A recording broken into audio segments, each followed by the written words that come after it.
En este vídeo voy a enseñar cómo diseñar un inversor de fase para un amplificador push-pull a partir del circuito que mostré en los vídeos del amplificador diferencial. Por ello diría, casi imprescindible que los hayas visto antes de ver este vídeo. Y explicaré el diseño de este tipo de inversores de fase, por petición de uno de los suscriptores del canal, Antonio Pontiveros. Gracias, Antonio. Espero resolver al menos algunas de las dudas que tenías respecto a este circuito. ¡Empezamos! Fijémonos en estas resistencias, que son las que determinan el punto de operación de las válvulas. Y ahora fijémonos en los condensadores de cátodo. Y recordando que dejan pasar la corriente alterna, veremos enseguida que hay una conexión entre los dos cátodos de las válvulas, pero no para los voltajes de la fuente de alimentación, ni por tanto para los de la polarización de las válvulas. Se trata de una conexión únicamente para las señales de corriente alterna. Y ahora fijémonos en las dos resistencias de cátodo, los caminos por donde circula la corriente continua, y de nuevo veremos enseguida que están en paralelo, y por tanto se pueden sustituir por una única resistencia de valor equivalente. Este valor se puede calcular utilizando esta fórmula, pero cuando las resistencias son iguales es muy fácil porque su resistencia equivalente es sencillamente la mitad. En este ejemplo, 1 kiloohmio. Así que voy a sustituir las dos resistencias por una única resistencia de la mitad del valor. Y ahora el circuito se simplifica. No solo desaparecen las dos resistencias originales, sino que al estar los cátodos unidos ya existe una conexión para corriente alterna y por tanto los condensadores tampoco tienen ningún sentido ya. La resistencia común en el cátodo establece el punto de operación al ser el camino para la corriente continua. Compartir esta resistencia tiene algunos inconvenientes que veremos en un futuro. De momento podemos aplicar esta fórmula, o mejor aún, entender de manera intuitiva que dos resistencias a la misma tensión dejan pasar la misma corriente y que al juntarlas hay dos caminos iguales para la corriente, lo que reduce la resistencia a la mitad. Y ahora voy a eliminar los componentes innecesarios, y este es el circuito equivalente al de partida. Y ya estamos listos para empezar con un ejemplo real, un inversor de fase para un amplificador push-pull. Borro todos estos valores porque corresponden con el ejemplo que puse en el vídeo del amplificador diferencial, y ahora vamos a trabajar en serio a 300 voltios de corriente continua. Y vamos a empezar con solo 4 miliamperios de corriente total. Y la primera pregunta es, ¿cuál será la tensión de rejilla? Pero antes tenemos que ocuparnos de la fuente de corriente, que no es un componente real. Y en este vídeo voy a utilizar la sustitución más simple, una resistencia de alto valor, que era la solución empleada en los viejos tiempos antes de los semiconductores. Y vamos a ver en qué se basa con un ejemplo práctico. Como una buena práctica, voy a poner nombre a las resistencias RG1, RG2 de rejilla de cada una de las válvulas, RK, resistencia de cátodo en este caso compartida, y RC a la resistencia combinada, que en otros ámbitos se suele llamar resistencia de cola o tail resistor. Su funcionamiento como fuente de corriente se basa en el sacrificio de parte de la tensión de alimentación. Así, en este punto tenemos que garantizar una tensión de alrededor de 1/4 parte del valor de la fuente de alimentación, tensión que dejará de estar disponible entre los ánodos y cátodos de las válvulas, para que al caer en esta resistencia más o menos grande se mantenga una fluctuación de corriente pequeña, lo que se deduce directamente de la ley de Ohm. Para este ejemplo voy a utilizar el 30% de 300 voltios, redondeando a 90 voltios. Y para entender mejor este sacrificio debemos darnos cuenta de que este punto a una tensión fija es equivalente a tierra para corriente alterna porque su voltaje no fluctúa, lo que recuerda claramente a un amplificador de voltaje básico en cátodo común, solo que ahora la tensión disponible para la recta de carga está reducida en 90 voltios. Este es el precio de una fuente de corriente rudimentaria. Y ahora sí, vamos con los gráficos. Trabajaremos con la 12AU7. Estos son los 300 voltios de la fuente de alimentación, pero como están reducidos en 90 voltios, la recta de carga empezará en 210. Y ahora solamente voy a utilizar lo que ya enseñé en los vídeos del amplificador de voltaje y el amplificador diferencial. Este gráfico representa a una de las válvulas y como la corriente total quiero que sea de 4 miliamperios, por una de las válvulas circulará la mitad, así que voy a fijar una recta horizontal para el nivel de corriente de 2 2 miliamperios. Y ahora voy a tantear la inclinación de la recta de carga para que corte más o menos a la mitad del recorrido horizontal con, por ejemplo, la curva de rejilla de menos 6 voltios.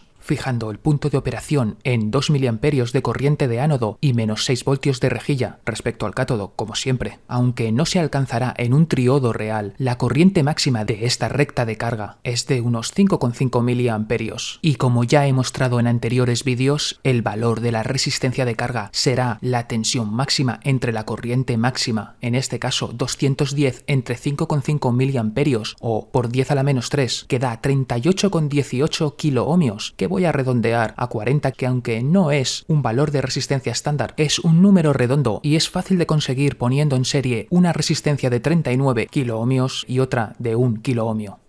Así que voy a llamar a las resistencias de ánodo R, A1 y A2 y les voy a asignar este valor. Y ya podemos responder a esta pregunta, porque ya sabemos el voltaje de rejilla y será de menos 6 voltios. Y ahora vamos a calcular la resistencia de cátodo, que está chupao. La corriente total es de 4 miliamperios, suministrada a partes iguales por las dos válvulas. El valor de la resistencia de cátodo debe ser la del voltaje entre sus extremos, dividido entre la corriente que la atraviesa. El voltaje está claro, es 6 porque es la diferencia de potencial entre la rejilla y el cátodo. Si tienes dudas, repasa los vídeos del amplificador diferencial. Y la corriente es 4 o 2 miliamperios. Y la respuesta es que da igual si sabemos lo que estamos haciendo. Vamos a poner 2 miliamperios.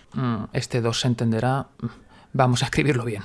Y esta operación da como resultado 3000 ohmios, que es la resistencia de cátodo para una sola de las válvulas, lo que corresponde con el circuito de partida donde cada válvula tenía su propia resistencia de cátodo. Aquí, al ser compartida, su valor será el de la mitad, porque son dos resistencias de 3 kiloohmios en paralelo. Así que da absolutamente igual si partimos de 2 miliamperios o de 4 miliamperios, siempre y cuando entendamos lo que estamos haciendo. En el cálculo de la resistencia que fija la corriente no hay ambigüedad. El voltaje y la corriente están claros. Para que esta resistencia se comporte como una fuente de corriente regular, pero de unos 4 miliamperios, su valor debe ser de 22 kiloohmios, aproximadamente. Vamos a calcular ahora la ganancia en tensión. Para una entrada simétrica en torno a los 6 voltios de rejilla del punto de operación, hacia la izquierda hasta 0 voltios en dirección a la saturación de la válvula y hacia la derecha hasta menos 12 voltios en dirección a corte, tenemos que fijarnos en estas dos curvas de rejilla y el lugar donde se cruzan con la recta de carga, casi a 50 voltios en el extremo de saturación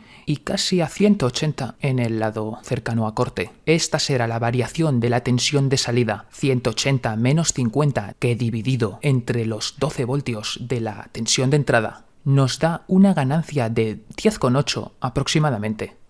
Y quiero recalcar que no es lo mismo utilizar una única resistencia de 1,5 kiloohmios que utilizar la alternativa en la que hay dos resistencias de 3 kiloohmios por cátodo, porque esto introduce realimentación negativa que reduce la ganancia al no haber condensadores en paralelo a las resistencias de cátodo, necesidad que desaparece al tener los cátodos unidos en esta versión del circuito. Y el valor de las resistencias de rejilla puede ser un poco más bajo que en un circuito en cátodo común, pero 470 kiloohmios es un valor bastante adecuado en la mayoría de los casos, y el valor de los condensadores de acoplo puede ser de unos 22 nanofaradios en el caso de amplificadores de alta fidelidad o un poco más bajo para amplificadores de guitarra. Un valor muy bajo recorta los graves, pero un valor muy alto puede perjudicar en algunos casos, como cuando se da distorsión de bloqueo debido a una señal de entrada demasiado alta. Pero el punto de operación que he elegido no es el mejor, algo que he hecho deliberadamente, y vamos a ver por qué, y si hay valores más adecuados para las resistencias de ánodo. Ahora mismo la variación de la tensión de salida es muy diferente cuando la rejilla se mueve de 0 a menos 2 voltios que cuando lo hace de menos 10 a menos 12. Cuanto mayor es la diferencia, mayor es la distorsión. En torno al punto de operación, 2 voltios de diferencia en la rejilla hacia un lado o hacia el otro no provocan salidas muy diferentes o no tan diferentes. Conforme nos alejamos, las variaciones a la salida en el ánodo son proporcionalmente mayores hacia las tensiones positivas de rejilla, hacia la saturación, la izquierda del gráfico. Vamos a ver qué sucede si reducimos la resistencia de ánodo a 15 kiloohmios para aumentar la pendiente de la recta de carga. Con esto aumentarán las variaciones de corriente como cualquier reducción de impedancia en un circuito. Y fijémonos que la válvula ha perdido un cierto rango de variación a la salida hacia las tensiones negativas de ánodo. Con 40 kiloohmios la válvula puede reducir el voltaje en su ánodo hasta unos 50 voltios, mientras que con 15 kiloohmios el ánodo no puede bajar de unos 75 voltios. Esto reduce la amplitud máxima a la salida, aunque para paliar esta pérdida, con la recta de carga de 15 kiloohmios la tensión del ánodo gana un poco de margen hacia las tensiones positivas, siempre y cuando, por supuesto, estemos hablando de entradas simétricas.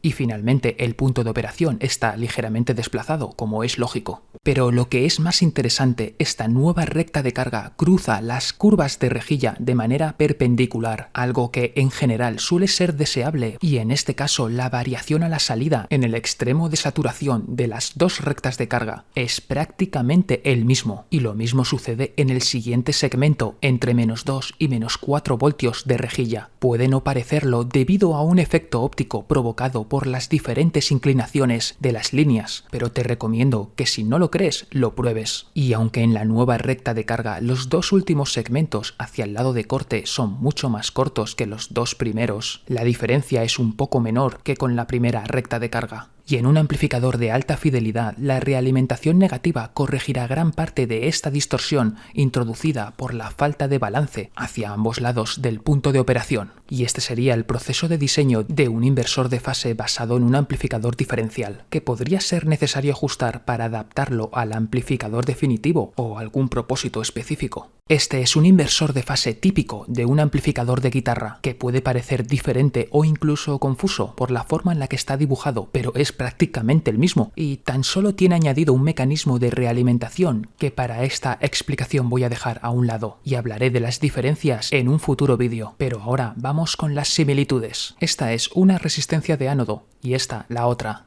Aquí tenemos la resistencia de cátodo y ahora la resistencia que actúa como fuente de corriente en el circuito de la derecha está formada por dos resistencias en serie. Pasemos a las resistencias de rejilla de una válvula y la de la otra, y lo mismo con los condensadores de acoplo. Estos son por donde entra la señal y estos otros están habitualmente conectados a tierra. Si bien en este circuito lo está al punto en el que llega la realimentación negativa desde el transformador de salida, si no sabes de lo que hablo te recomiendo que veas el vídeo anterior. Y la resistencia variable a la izquierda del circuito es el control de presencia, que permite reducir la realimentación negativa para las altas frecuencias, aumentando su ganancia y por tanto su presencia. Y hasta aquí el vídeo de hoy. Si te ha gustado, déjame un pulgar arriba para que vea que mi trabajo ha merecido la pena. Y si crees que me ha quedado cualquier cosa por explicar, déjalo en los comentarios. No dejes de preguntar, sugerir o incluso criticar de manera constructiva. Y nos vemos pronto en el siguiente episodio en Clave de Retro.